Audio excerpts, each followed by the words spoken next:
Okay, we are going through some adapting to the environment sample questions. So the male frog X is bright blue and lives on land in the rainforest. It is considered a poisonous animal. So remember, poisonous animal is that if you eat it, you will die. All right, or if you bite it, you will die. A venomous animal is if it bites you, you will die. All right, so that's the difference between poisonous and venomous. So what are the possible advantages of the male frog X skin color to its survival? Is to attract female frogs. So this is a yes, because you want to have bright colors to attract the opposite sex, to mate. All right, so that's why you want to have bright colors. To warn its prey of its presence, this one is usually no. It's not to warn the prey of its presence. And to warn the predator against eating it, this is yes. Okay, so I want to tell the predator, don't eat me because I am poisonous, and if you eat me, you will die. So therefore the answer is A and C, which is number 4. Tom saw animal X in the room, so this is a lizard, and he tried to catch it by its tail. However, its tail broke off and animal X managed to escape. So which one of the following shows the breaking of its tail helped animal X increase its chances of survival? It helps to keep animal X warmer. Nope. Alright, because the tail dropping off doesn't help to keep it warmer. It helps animal X to distract its predator. Yes, it does. It allows animal X to blend. Nope, it doesn't. It's not the tail, but the covering or the stripes on the body that help it to camouflage. It enables animal X to crawl into cracks and gaps. No, it is the soft and slim body that helps it to crawl into cracks and gaps. So the answer is number 3. So the desert cottontail is a type of rabbit that lives in a desert. The two-line graphs show the relationship between the activity level of the desert cottontail and the temperature changes in the desert during the day.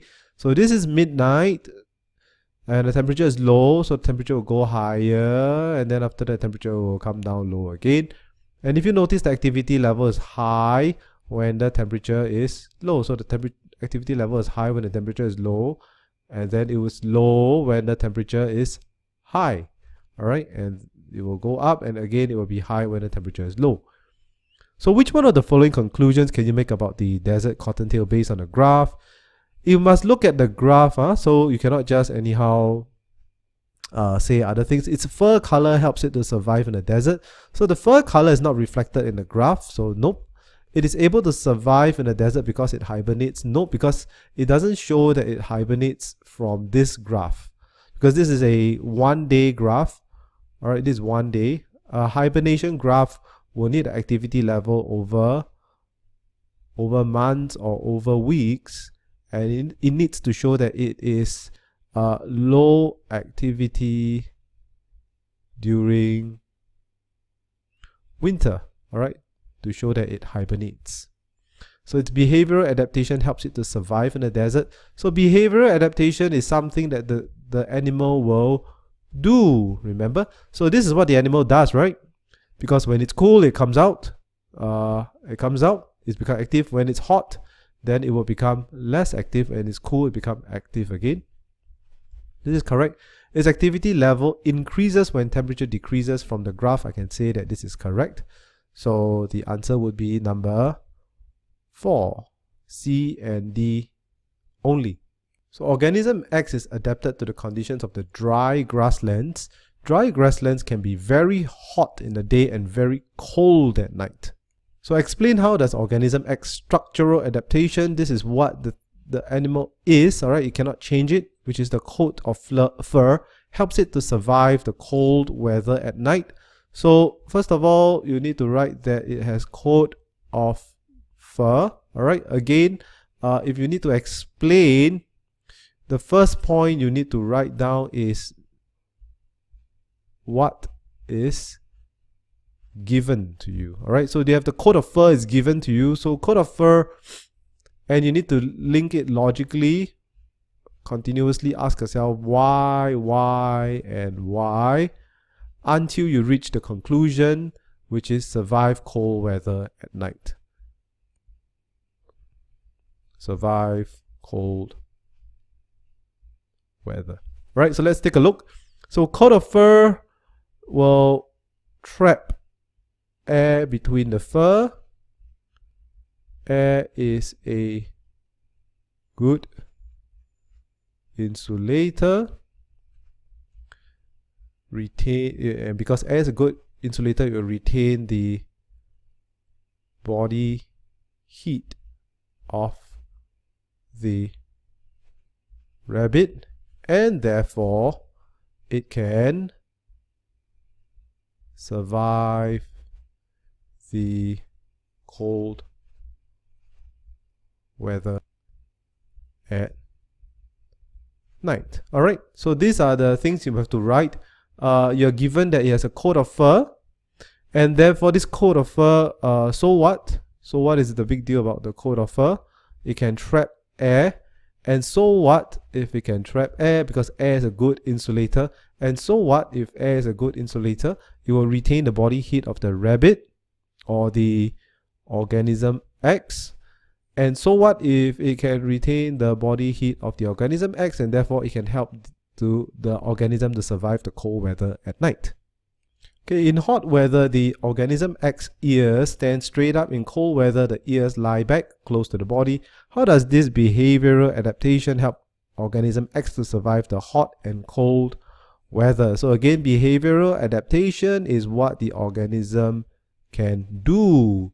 So hot weather, the ears will stand straight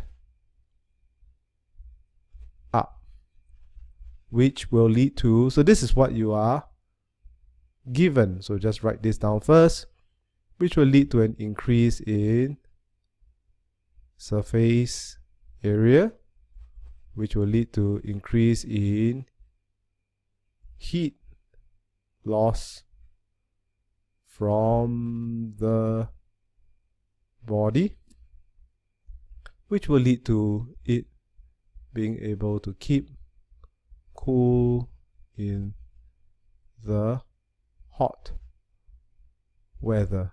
All right, so from what you are given, and from what you're given, you need to tell yourself, like, so what if the ears stand up? So what? So what if the surface area is increased because there's increased heat loss from the body?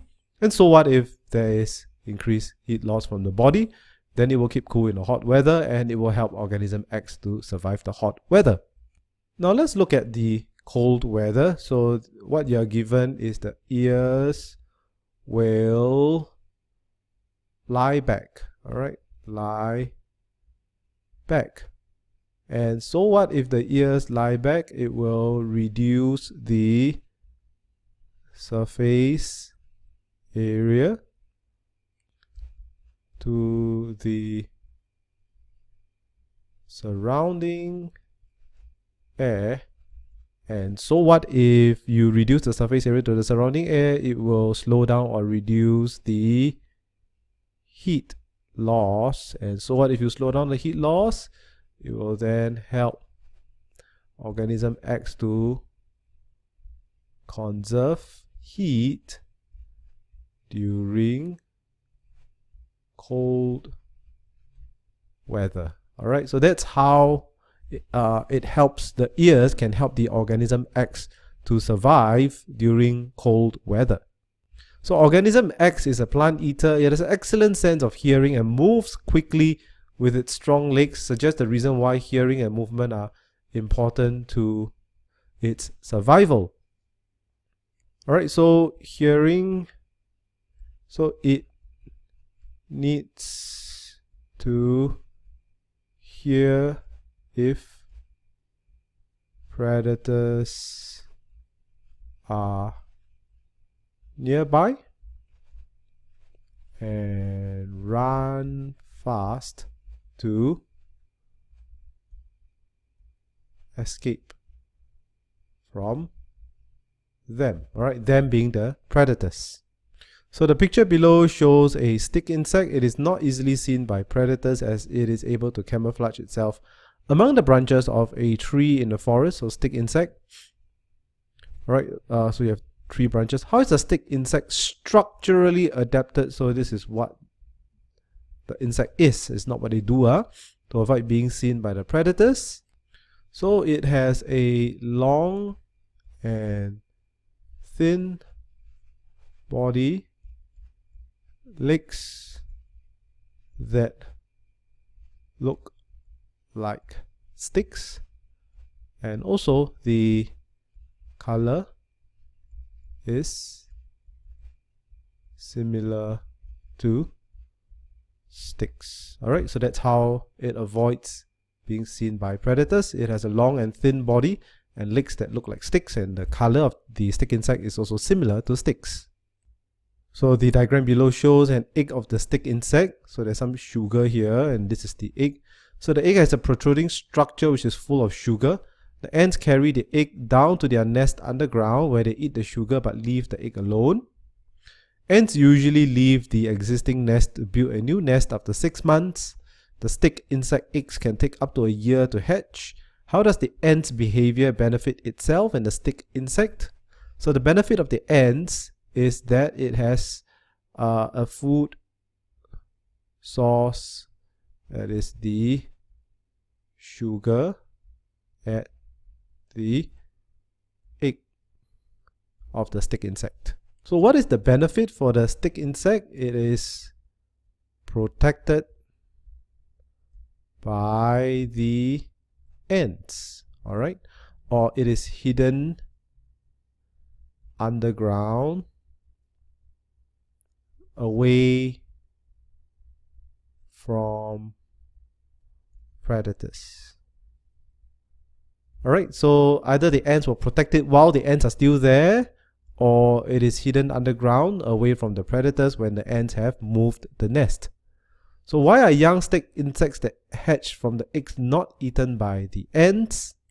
Because the ants have moved nest. Alright, so they take, remember the ants take 6 months, they build a new nest after 6 months, but the stick insect can take up to a year to hatch.